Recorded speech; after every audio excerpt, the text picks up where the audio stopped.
You're watching another webinar from Documentary Business, and this time it's a follow-up from a series of really great conversations we had with experts and panelists at MIPDoc and MIPTV in Cannes last month.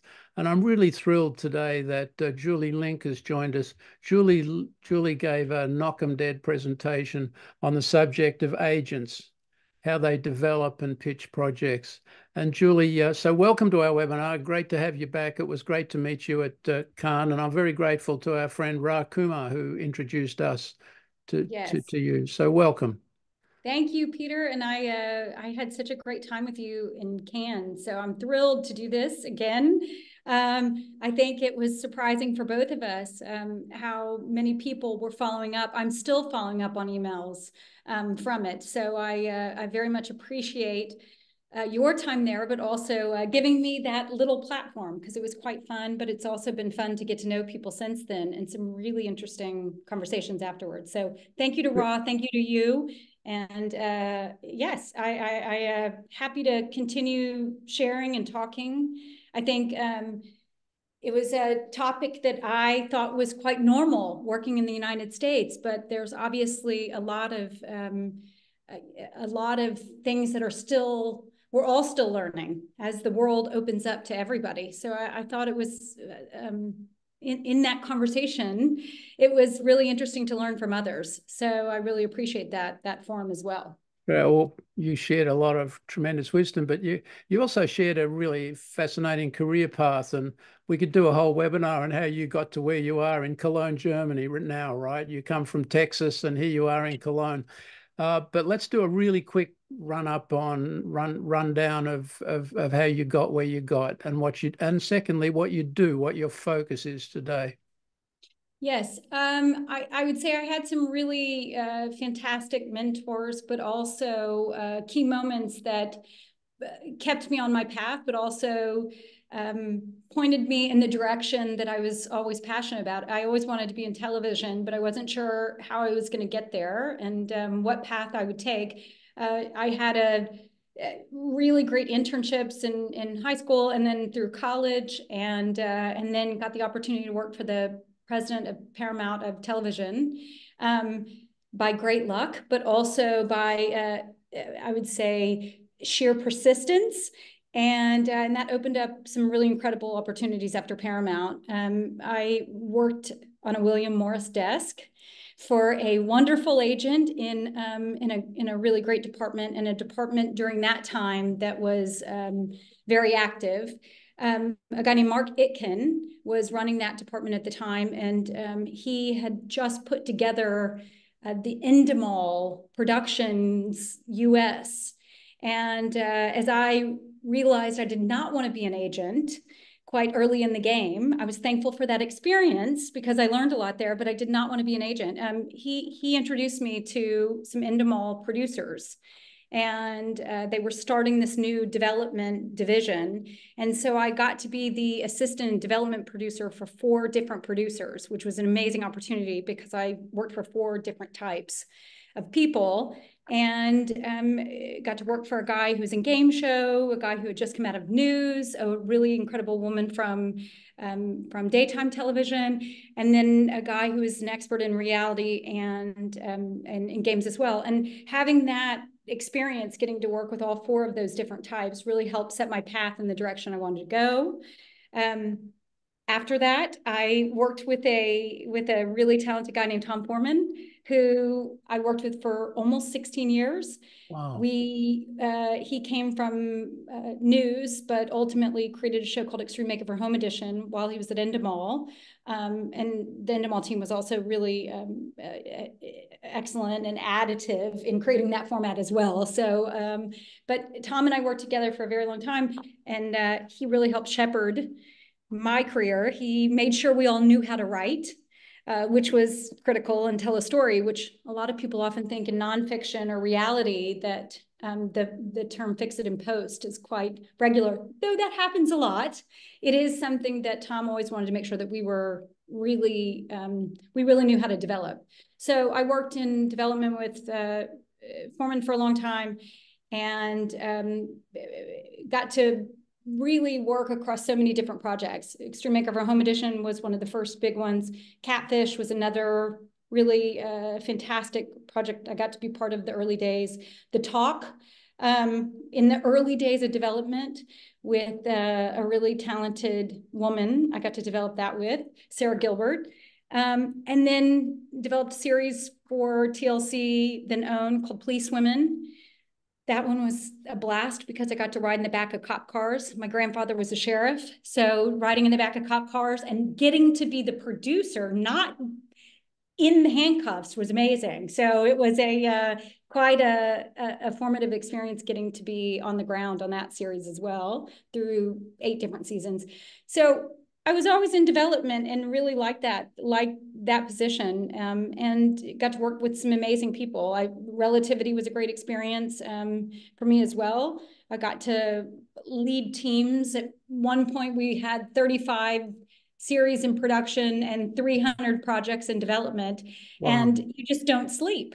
So it was awesome. The experience was awesome, but we had a lot of things going at one time. And then to get to transition and go through that transition with what became Critical Content, I was at the early stage then, and then got to do some international work, some M&A work with Critical Content, which for me was really a gift because I got to meet production companies in so many different territories. And we did either an acquisition or first look deals in some of the major territories internationally. And when I got a taste of that, I really saw what cool opportunities existed all over the world, and wanted to learn more about that. So I would say it's not a straight path by any means, but I got to work with some really incredible people, and got to be part of some really amazing shows that I would say just getting to be part of one of them, like Extreme Makeover Home Edition, would have made my career. Getting to be part of a number of them, I'm just thankful for those opportunities. And I've left out all the others. There's so many more. So there's so many other great ones, but just to name a few that people would know internationally. And now I'm in Germany. I married a German, and this is what happens when you marry a German. They don't like to return to the United States. So he didn't want to go back to the US, so which is okay. I quite like living here now, but I really wanted to have our family together, and I really wanted to explore international opportunities. So I started with a company over here called Splendid, and they were looking for someone to expand the productions from nonfiction to fiction and into features.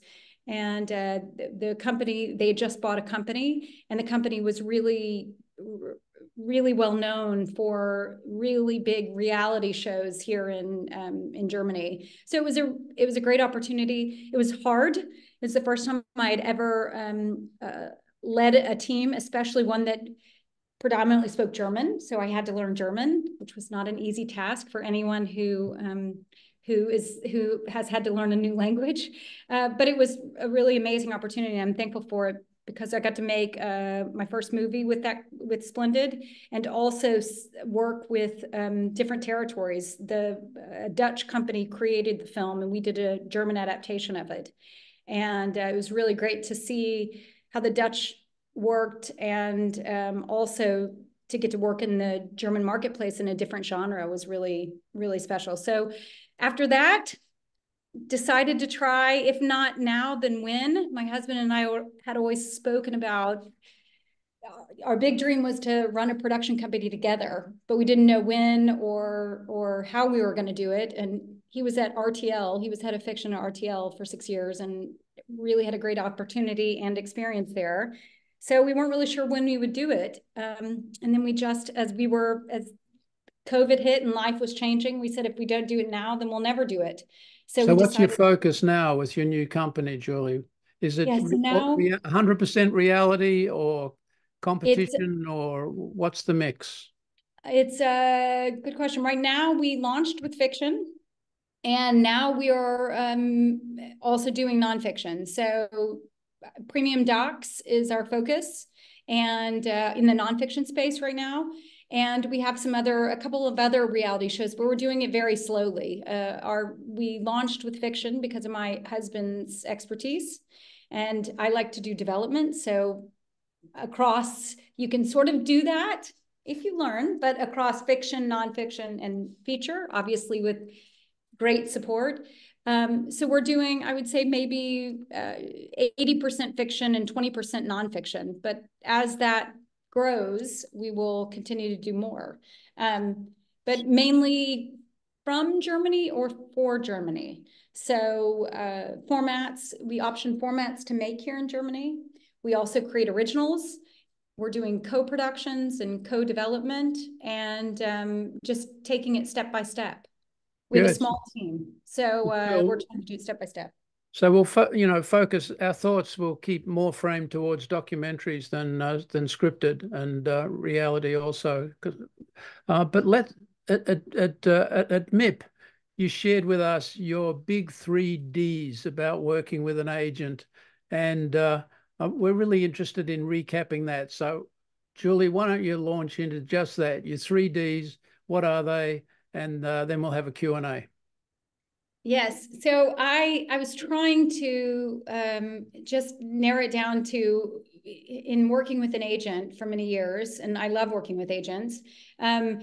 We don't have the same system over here in Germany, so I really see what I miss and how additive they were. But there's three, if I could distill it down to 3 Ds, it would be data, trading on information, driving the business, and deal making. And those are the 3 things that I think are the most valuable to producers. In regards to data, we always need that intel. And I think that is something that people may not appreciate until you have it regularly. A number of agents in the US send around newsletters. They're constantly in big broadcaster meetings. They get intel that a producer wouldn't get when they're not across all those channels, and definitely not in a number of meetings. So I think bringing ideas and information that can help drive your business is really valuable. Bringing people together, they're constantly connecting people. If they hear something that could be interesting for you, then I would be on telephone calls where they would say, would you all do a project like this? Or I found this great IP, or, I have a producer who wants to do a big crime show.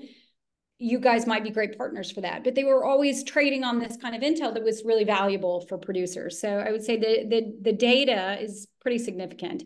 Driving the business, that's the second D. There's always, I think producers were sometimes only thinking of what's the next project. And oftentimes we don't see, the other opportunities that we might not be looking at because we're so focused on the development of one specific one, or what's the next hot trend or the next big thing. And I think this is where we always had really valuable conversations with our agents about how to, they would advise us. I would say also the connectivity probably here, but providing access to big talent. We didn't always know if a big comedian wanted to do a game show. We wouldn't know that unless you had had a conversation about this, on a high level with that comedian. And this is where I think the agents were just incredibly valuable in bringing top talent to projects. Bringing funding, I think financing things can always be challenging, whether it's doc or whether it's a big doc series. The channels will come in and will provide the budget for the series on a normal business level. But if you can't find that funding up front, our agents would always come in with other ways of financing it. So not only finding the right channel partner, but also finding financing or distribution channels. I feel like that packaging element doesn't exist all over the world. And this packaging element is incredibly valuable to projects to either elevate them or help get them sold. So this What's an driving example, Julie, what's an example of packaging? Describe packaging. By the way, we're still on 2D. We're on our second D, which we're is on our second D. business, right? Yes, we're still on 2D. Packaging. It's for me, bringing people and funding together. So if there's it depends on where you're sitting. So if you're on a studio side of it, which is where I was normally within a larger production company or studio, we would always need either a big showrunner, a director, a talent, something to help elevate the project. So if we came up with for example, I'm trying to think of a good specific example that could really help, but gosh, there's so many. We did a big game format, and we needed a top tier talent to help sell it to Game Show Network. And our agent came through with someone that was kind of unexpected. So I would say you can always have a great idea, but to further get that sold, sometimes you need the right showrunner, or the right director, or the right talent to cross the finish line.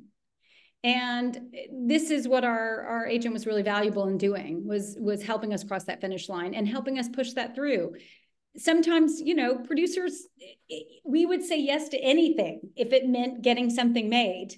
And the agents try to help you say, but wait, let us try to better that a little bit for you, or let us speak on your behalf so that you don't have to do the begging. And I think this is where, it's really additive for producer.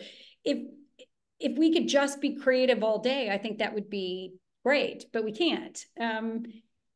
You also have to do some of the deal making. And this is where I think having that person, I don't have that over here. We have a great attorney who functions like an agent, but he doesn't really do the packaging because that doesn't really exist in Germany. And this adding the rest of the pieces of the puzzle is really helpful when you have that, so that you don't have to go out there and do that, but really sort of bringing it all together and Interesting. And helping does get us. that, I guess you mentioned that this worked for a game show. In your experience, is the packaging role of the agent is also critically important for classic documentaries, either singles or limited series. Packaging applies to all genres, all formats, or not?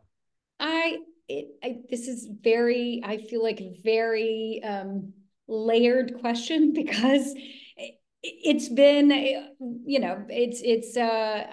would say there's so many different opinions on this. So it's really hard to say. I think it depends on the project. From a nonfiction side, it was always helpful. I think if you have an agent who can help you package a documentary with a big director, or help bring in financing, I mean, for me, it's truly helpful, because that is really hard to get financing on these docs, especially to find partners. You're often doing, trying to pre-sell it, and distributors function in that role over here. But I feel like they're very additive, but I know that's a very tricky question, and many people see it very differently. If you're an independent producer or an independent executive producer, I think having an agent who can help bring you together with a studio who's interested in something like this, who's trusted at a channel, that's really helpful. But it's I know it's heavily debated right now, and I read the trade, so it's a tricky question. Is it helpful across all genres? I don't know, and I can't speak to all genres, but I can say it was incredibly valuable in the nonfiction space for It, us during that time period. it just seems to me, if it works, it works. And if it doesn't work, it doesn't work. And you don't have to go global and philosophical about it. People make grand statements about such and such a solution working or not. But, just hearing you talk about your idiosyncratic career, and I've had one too, it it takes what it takes to get the job done, right? And if you can find someone that's going to help you get access to a powerful conversation, to money, to a potential buyer, to rights, to an archive, whatever, go for it. Anyway, Yeah. look, I want to go to the next D. We got two Ds, one down, one to go. The third D, deal making. I think Deal making. negotiate the deal. This is the best terms across industry standards, I think, and having that a little bit of leverage always helps. I think the deal making of it all, I do a lot more of it over here on this side. In the US, our agent did it all. And it was great because you could still keep your relationship with the channel on a creative level while they helped get better terms for you. So I really appreciate that, and not having that day to day here. I miss it because it was great to have a sparring partner on the creative side, but on the sales side more than anything, but also to be able to have someone help guide you through the terms based off of, you know, experience, based off of what the show was, based off of past experiences. It's just really fantastic to have that knowledge. You didn't have to go around asking people. You had someone who already had all of that and could help better the terms. So I think that, you know, over here, a lot of producers at the top level really do all the negotiating with the channels themselves. And we just negotiated a deal with a big streamer here, and we did it directly. They didn't, you know, they didn't want to talk with our attorney. They wanted to talk directly with the producers. And that was new for me to be able to have that conversation. Of course, on a creative level, we'd always be talking to the channels, but I was discussing with their business affairs team and going through point by point. We have a great team of attorneys at Federation, who's our partner, and we have an amazing attorney in Berlin who does all of our German content, but they really wanted to talk directly with us, which I think, look, in some ways it's good because you look each other in the eye and you know what works and what doesn't work. On the other side of it, you don't have that protective layer. Yeah. And I liked having that. I liked being able to say to our agent, should we do this or shouldn't we do this? And we still do that privately, but you're dealing very directly with the channel. And I think it's nice because you know what works and what doesn't work, but it's a different department than the creative department. And you don't have that sort of buffer in between, which I think is really valuable, because sometimes we as producers just go like, okay, we'll do whatever you want.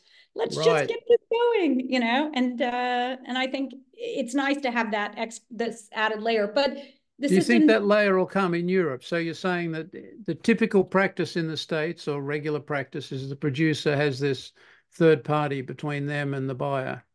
Europe generally doesn't. Do you see any shift in that, or is it pretty set in its ways? I mean, I think slowly it's changing, but I don't know if it will. They have a structure here that works, you know.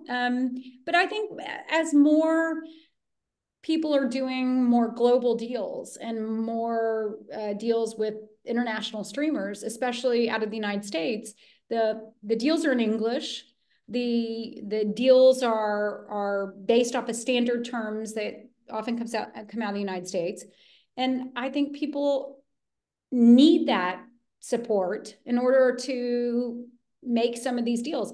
Now you still have, you know, you're still working with people in your territory. So right now I think the system works, but it's changing. A lot of big showrunners and production companies are starting to have international agencies, big US agencies represent them. And so that model is starting to change. And we see it slowly happening over here. It doesn't mean that the channels are going to accept those terms, but it's starting to shift a little bit. And I do think it would be incredibly valuable. I think the market here, I think people would get to be, you know, a little more creative, a little more innovative, because you wouldn't constantly be spending your time doing a lot of the deals. And not to say that it's not valuable the way that it is. It works. It definitely works right now, but I think it's changing. And I would love to have an agent over here who could make all those deals, because it would be so great to be able to just deal on a creative level with the channels, so that you can deliver on that level, and to be able to have someone sort of fighting for you on the deal making side, delivering you data and helping drive your business forward. But I don't know if that model would work over here because it doesn't exist yet. So, but it's changing, and we'll see how it changes in real time. It'll exist if it works, if it improves the operation of the ecosystem. Then I imagine it'll shift because European. I started working in Europe in the 80s, and just European television has shifted just so dramatically. It's like 179 degrees from where it was, public broadcasting dominated with, ITV and emerging commercial channels in other networks. So the shift will continue. I want to finish. Look, I could talk so much more, but about so many questions. But I had one thought that I want to finish on. My audience is for documentary business is global, and but we have a strong American um, readership, and I think Americans underestimate the scale and the sophistication of the European market.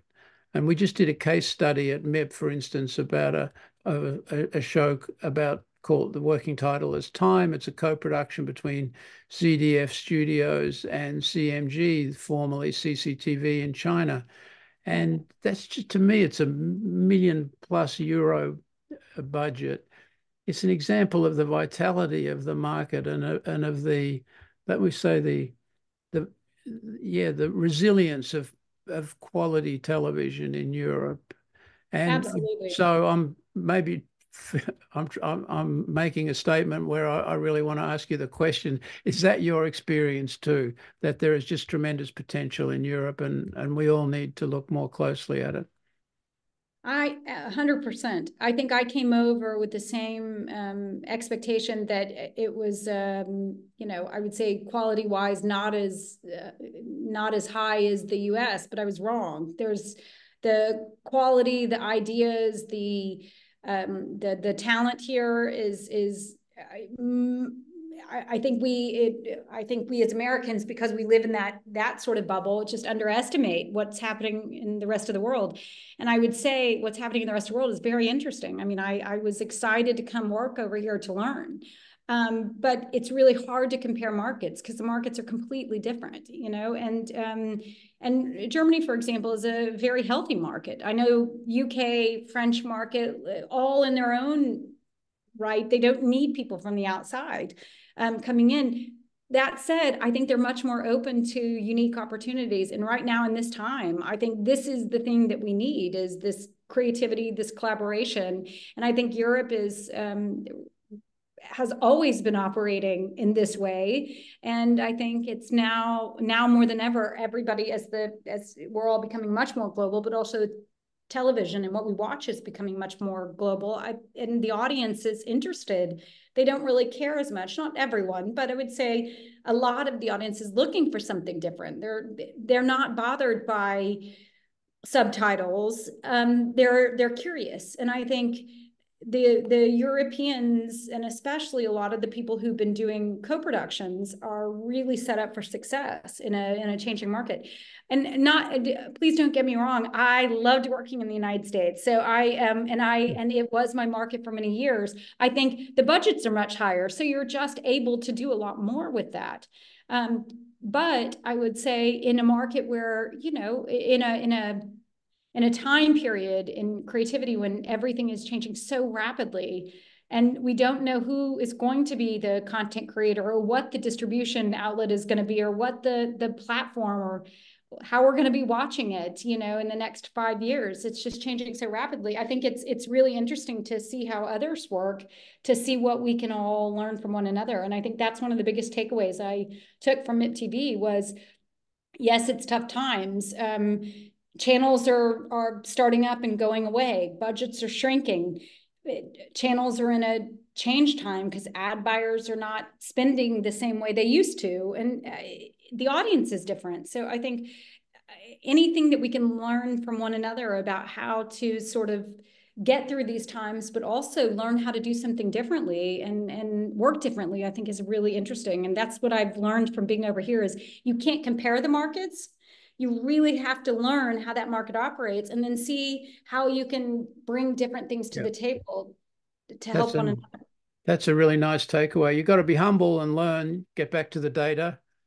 You need the mentors to get you in. And And we need so people. And We've we got need to have, you got to help one another. So if it's the data, the intel, we all need that. If it's driving the business, we need others, collaboration the deal. and the deals. We need But someone to help us close those things to drive the business. So it's all sort of connected. But I think this is what we're seeing. Creativity and collaboration is at the forefront and is what drives our business. So we've got to get back to that. So that's a great note to finish on. Julie, you're inspiring and love hearing about your career and what you're challenging and what the challenge you're taking on. And we look forward to following your success.